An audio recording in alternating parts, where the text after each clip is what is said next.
There we go. So yeah, no, another TVZ, and we'll go ahead and see what HonorCup can do this time to try and take out LabyRinth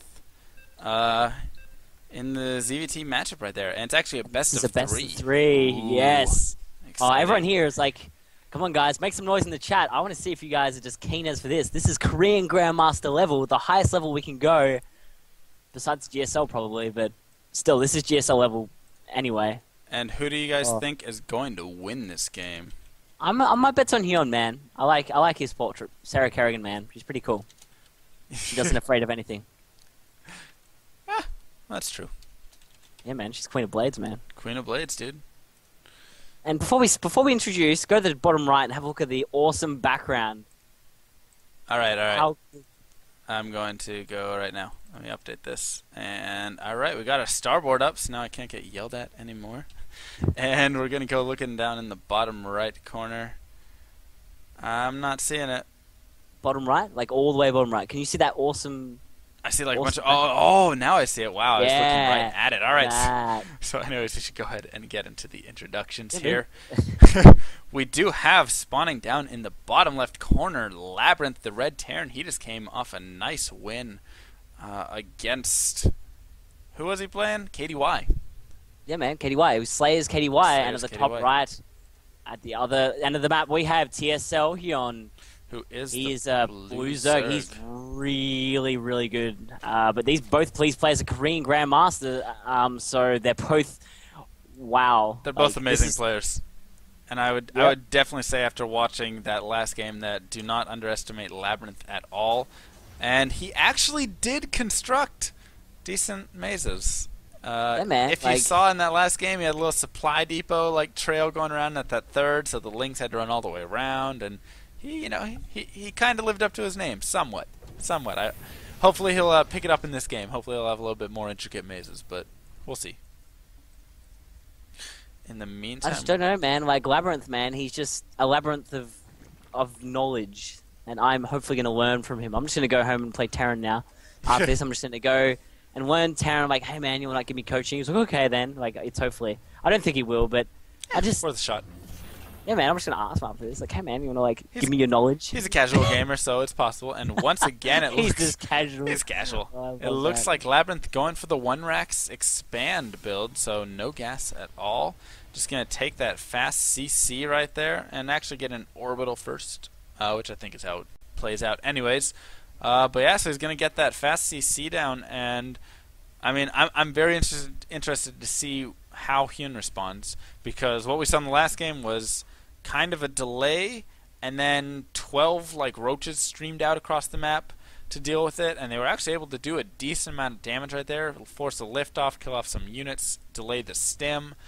But I don't think it dealt enough damage actually in that last game. I think he spent too long trying to, or he spent too long waiting to get that third up. Like and that's basically because his opponent took that fast third orbital in the main, so there was not any pressure coming whatsoever, and he didn't scout that at all. He didn't send an overlord in, and I think that kind of cost him getting his third up. So you feel his multitasking wasn't as prevalent in that game, not to do two things at once. Unfortunately, his multitasking wasn't up to task at that point. Do you feel? Yeah, I guess you could say. Yeah. Yeah.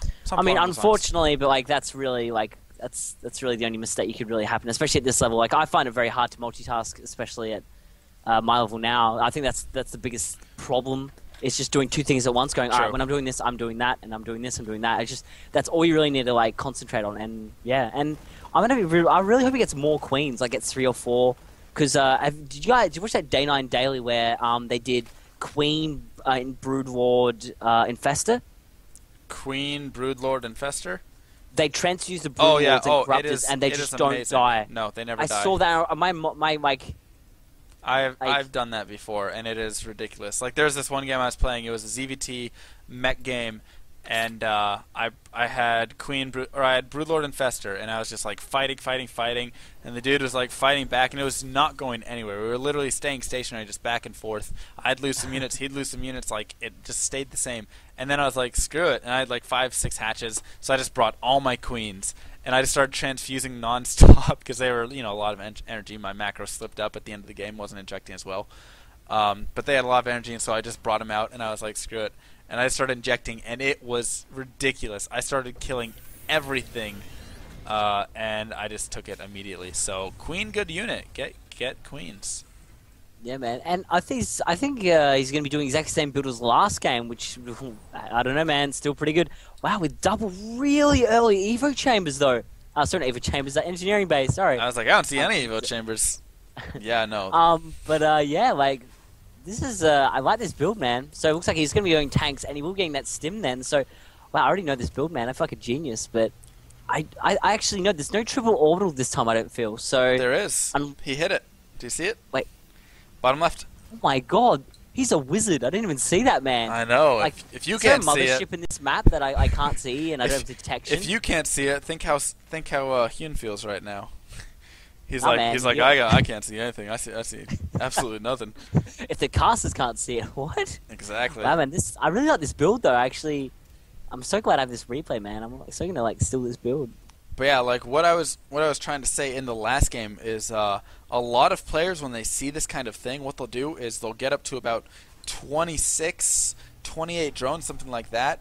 Maybe even less, 23 to 28, depending on your preference. And then they'll just go for a mass amount of lings, like a 30-40 ling hit, really quickly. Just a couple of inject rounds right there. Boom, you can get out like 40 lings. And they'll just swarm their opponent right now. And that'll be able to kill off that bunker, kill off the Marines, all the depots. I mean, it's not a full wall yet. Like, now it's a little bit past that time. And then they can force that orbital command right back up into the base and basically trap their opponent in there for a while. Especially if they went for that fast third orbital, it takes them forever to get back down to the natural. And then behind that, they just drone up like no other. And I've seen that done by a lot of pro players, and I've started doing that a little bit, and it works like a charm. I mean, sometimes you can even end the game at that point if you're not playing, a top Korean Grandmaster like we have right now.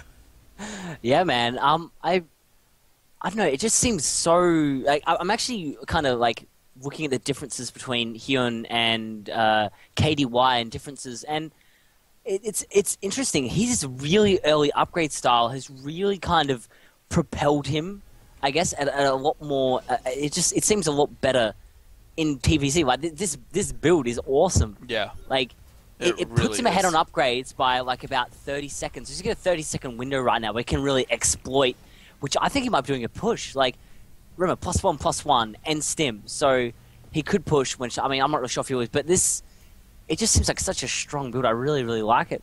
Yeah, no, I mean, this definitely seems like an amazing build. He can get out a couple of tanks. I would imagine when he gets his third tank, he's going to make a push. And just go He's going tank. Mutalist, man. Is he going mutas right there? Oh, yeah, there's the Spire, actually. Completely missed that. So, wow, actually, what do you think? Like, I mean, I like it on this map, but I find Terrans have been, like, owning Mutalists recently. It just seemed really... I mean, I think he's going for it because of the airspace. If you look at all that space behind the natural, behind the third, he can fly between those mineral lines if he likes. I mean, there's just a lot of space on this map that's, like I was saying, airspace. A lot of space that's not, just like ground where they can catch you, anything like that with Stim Marines. So, I mean, I feel like that's his main reason for it right there. But as you can see, turret's already down in the mineral lines. So these mutas aren't going to be able to get in and do too much harassment. And they're mainly just going to be trying to maintain a little bit more map control, I suppose. He's taking his third base right there. He's thrown down a macro hatch, which a lot of Zerg players forget to do, is throw down that macro hatch. You got your third up. That's really good. Throw down a macro. Throw it down before you get that macro. And as you can see, he's already taken a fourth base as well, because I believe he knows his opponent has a third. And he actually did scan the natural and actually does see the Spire, so he's getting Thors out now. So he actually did scout that.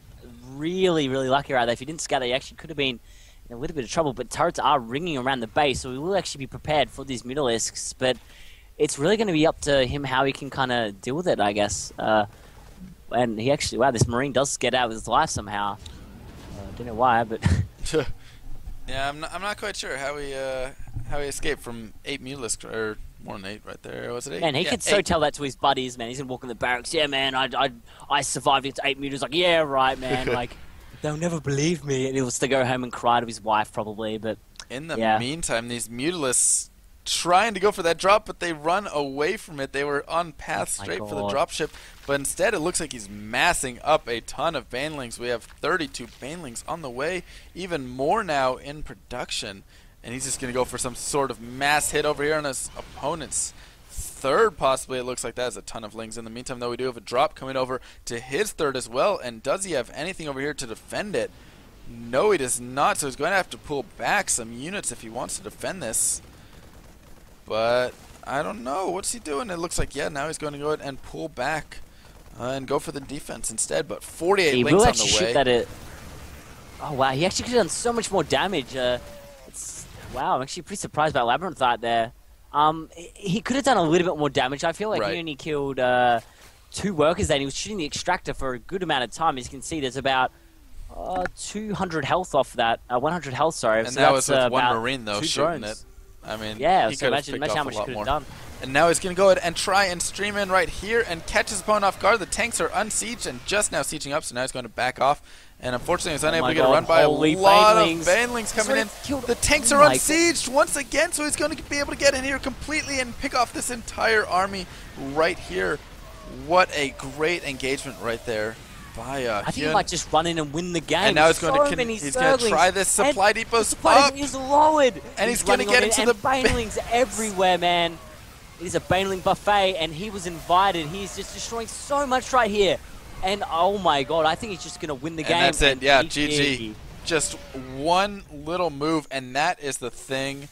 If you are a Zerg player or if you are a Terran player, you cannot be caught off guard for 1 second. I played Terran, I play Zerg now, and I know that it's just that 1 second that you're sitting there and you unsiege your tanks, and all of a sudden, oh, well, that's it. Like, it's over. You know, he sneaks in with those Marines and banelings and gets the surround, and I have nothing sieged up. I'm in a lot of trouble.